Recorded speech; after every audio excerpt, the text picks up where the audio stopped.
Et outre le projet GNL Québec, j'imagine que dans le cadre de votre rencontre, il va aussi être question des claims miniers qui ont changé de main dans la vallée du Saint-Laurent pour qu'est-ce qui est de l'exploration du gaz de schiste. Il y a des promoteurs qui veulent reprendre l'exploration, même s'il n'y a pas beaucoup d'acceptabilité sociale dans ce dossier. Il faut quand même demeurer vigilant là. Oui, tout à fait, oui. On dirait que vous devinez mes pensées. On a eu une rencontre, une réunion hier à ce sujet-là.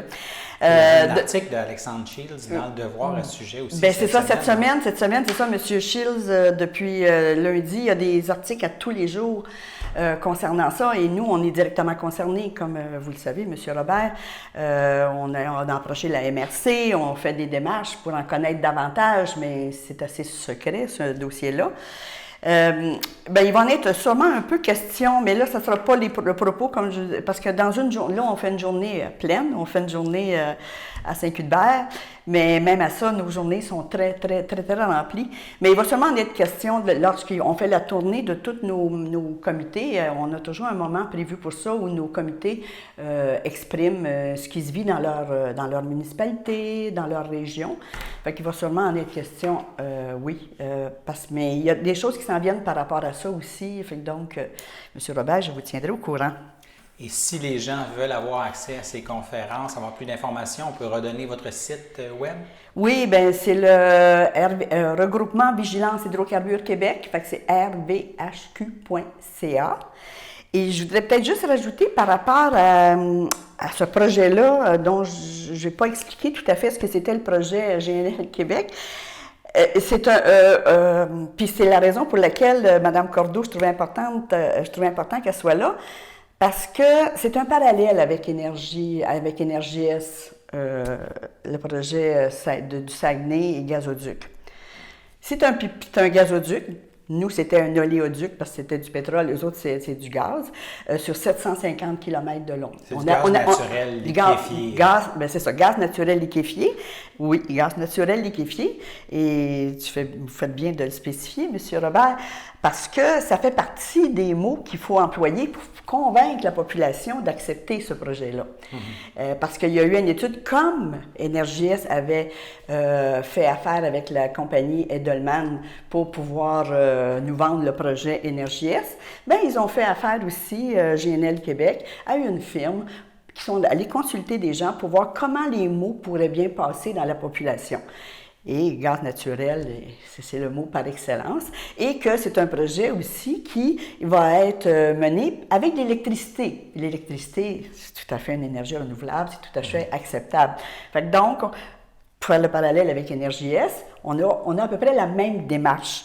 Et puis on parle encore des changements climatiques, c'est encore un projet avec NRJS qui n'était pas acceptable compte tenu des changements climatiques, et toute la dimension de dire qu'on évalue tout le projet au complet, de la fracture. Justement, dans le cadre des audiences du BAP en ce moment, est-ce qu'ils vont évaluer la partie augmentation du trafic maritime sur le fjord du Saguenay, puis le passage justement de gros bateaux qui pourraient entre autres perturber les belugas et ainsi de suite? Bien, les chercheurs, c'est ça, amènent vraiment ces études-là. Ça va être pris en compte? Ça, c'est un BAP, c'est que les gens vont exprimer, les chercheurs, les citoyens expriment les préoccupations qu'ils ont par rapport à ce projet-là. Je sais, par rapport au beluga, il y a une étude qui vient de sortir la semaine passée. Fait que c'est sûr que ça s'est présenté. Ensuite, les commissaires, après qu'il y aura eu les audiences, qui sont en 2 parties, après la présentation des mémoires, eux prennent toute la documentation qu'ils vont avoir reçue, et là, ils en font l'analyse, et là, ils font une recommandation au ministre. Et de là, est-ce que le ministre en tient compte? Ça, c'est la décision du ministre. Mais eux prennent... C'est pour ça que c'est important qu'on aille donner nos opinions.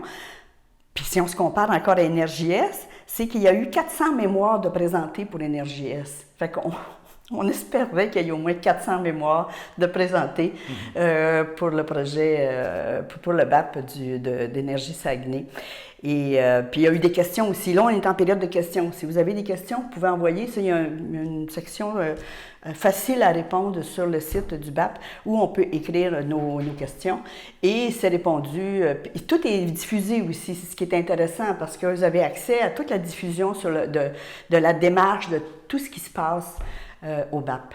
Donc, un dossier à suivre et la possibilité de retrouver ces conférences sur votre site à compter de la semaine prochaine. À compter de la semaine prochaine, c'est ça, ça sera en tout cas des quelques jours le temps que ce soit mis sur place dans le système. Oui, écoutez, ça va être des conférences à regarder, à entendre. Et puis, on voudrait absolument que vous participiez à ces audiences, ne serait-ce que poser une question.